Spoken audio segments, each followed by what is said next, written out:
Miami is building a rail trail unlike any other. You've probably heard of the High Line in New York City, the Beltline in Atlanta, but today I'm taking you through the Underline. Unlike most rail trails that are built on top of abandoned rail infrastructure, the Underline is being built underneath active rail infrastructure, but also on top of abandoned rail infrastructure too. Let me explain. The right-of-way I'm standing on, what is now the Underline, was first carved out in the 1890s by Henry Flagler for the Florida East Coast Railway, which stretched from Jacksonville to Key West. That railway was abandoned by 1972, and this stretch, from Miami to Kendall, was later purchased by Miami-Dade County in 1979.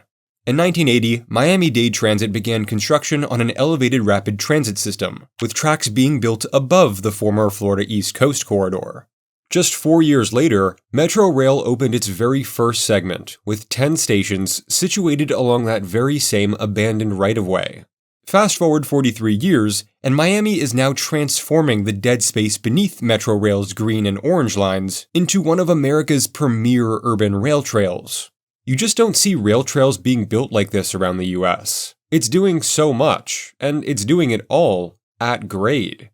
I think it's best if we compare and contrast the Underline with the High Line and the Beltline throughout this video too, because the Underline is sort of like a crossbreed between the two. If you're unfamiliar, the High Line is in New York City. It's an elevated rail trail in Linear Park built out of a former New York Central Railroad spur. This place opened in 2009, but I don't think they've ever stopped working on it since, and I say that as a good thing. The High Line is one of my favorite things about New York City. It acts as this sort of elevated living room for locals and tourists, a place that bridges the gap between static space and active infrastructure. The High Line both invites people to use it as a way to avoid the street crossings down below, but also encourages people to just linger and take it slow. And when I visited back in September of last year, that's exactly what I did.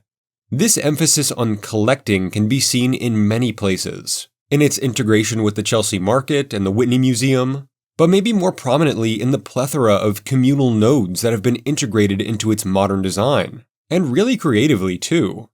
They also decorated the High Line with native vegetation, local art, and even integrated some of the abandoned rails into the design aesthetic.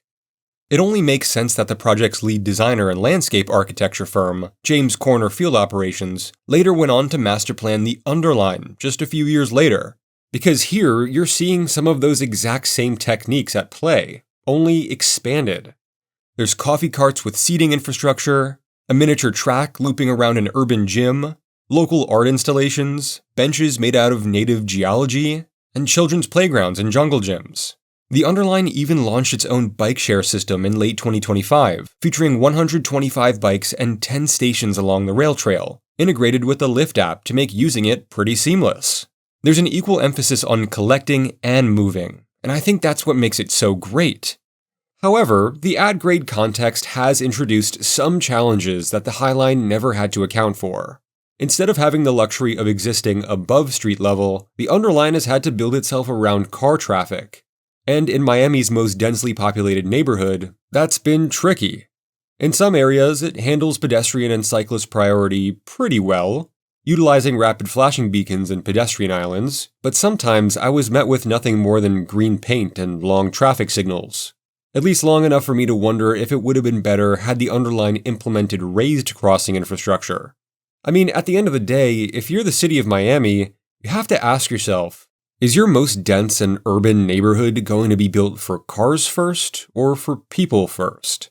Going forward, the city should give signal priority back to pedestrians and cyclists, or at the very least, build more RFBs, like Atlanta's Beltline has. In case you weren't familiar, the Beltline is a rail trail also undergoing phased construction. They're building an entire 22-mile-long greenway loop out of dozens of abandoned rail right-of-ways.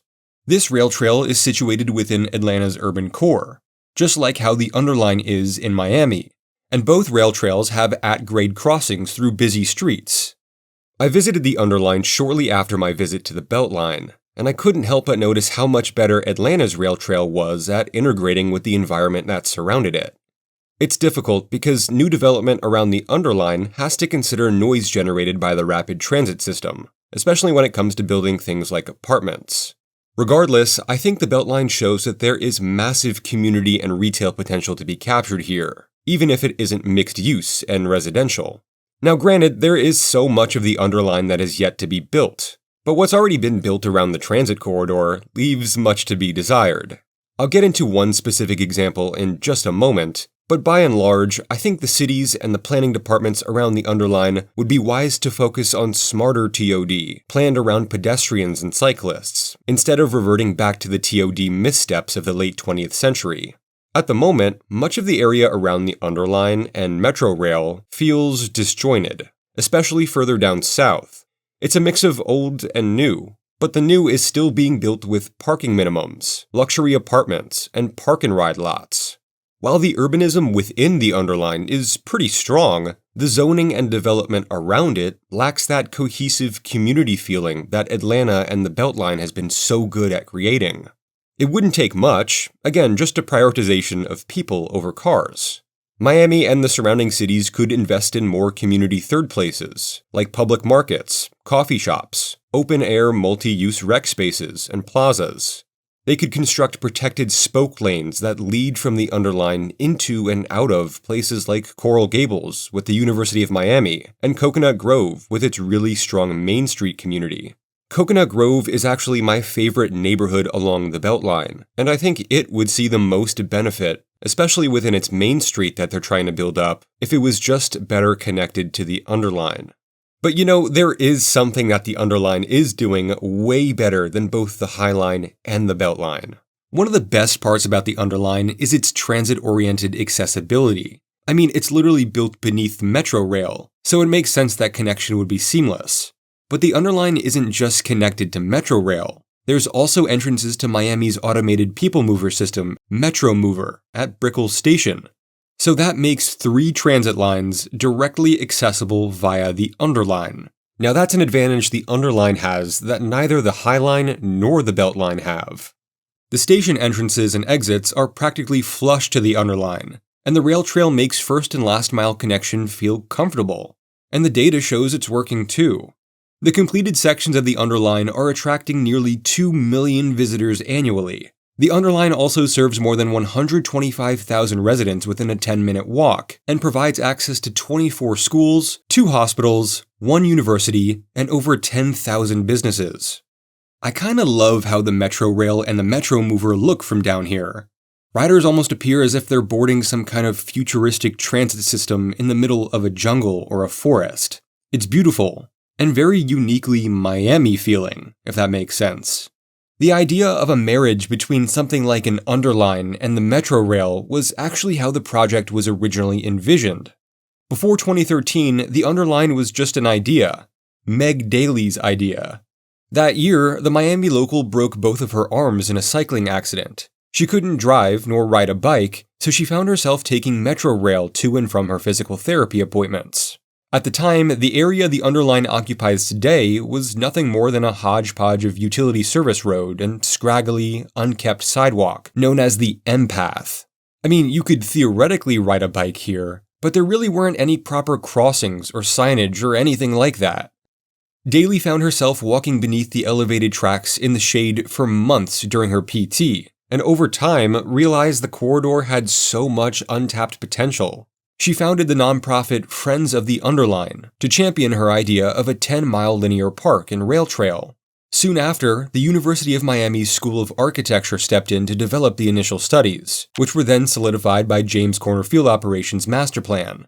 Now, the project isn't fully finished yet, but the public-private partnership building the Underline is currently on its 3rd and final phase, with total costs estimated between $145 and $156 million for all 3 phases, with a completion timeline scheduled for later in 2026. The funding comes from a bunch of sources: Miami-Dade County, federal transportation grants, the state of Florida, the cities of Miami and Coral Gables, the Knight Foundation, and some smaller private donors.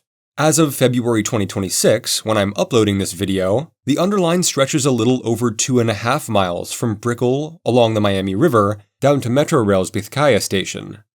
The project is projected to generate $300 to $485 million in increased property values once complete, equating to roughly $6 to $10 million in new annual tax revenue for Miami-Dade County and the cities of Miami, Coral Gables, and South Miami. The Underline is also estimated to create new development opportunities for 20 million square feet of land across the corridor, with the potential to generate upwards of $3 billion in new gross tax value. And we're already seeing development accelerate along the corridor too. Unfortunately, like I alluded to earlier, not all of it has been ideal. I definitely would have liked to see some better land use here, around Coconut Grove Station especially. This kind of land use directly in front of a rapid transit station is so unnecessary. And it's a shame because the area along the Underline here is so similar looking to the Beltline in Atlanta. I just wish they had capitalized on that better, instead of continuing to allow for car-centric redevelopment like this. The current built environment around the Underline is probably its weakest link, but also has the potential to one day be its strongest. One thing I did notice while exploring the Underline is how well taken care of it was. And that's because the Underline Conservancy manages daily operations, like trash collection and garden maintenance. Like I said at the top, it's doing so much, and doing most of it very well. It's multimodal, it's spurring development, and it's beautiful.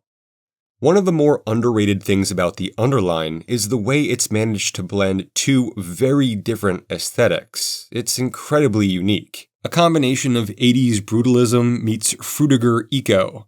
When complete, over 500,000 native plants will help create pocket forests that not only look incredible, but help with Miami's flooding and heat challenges too.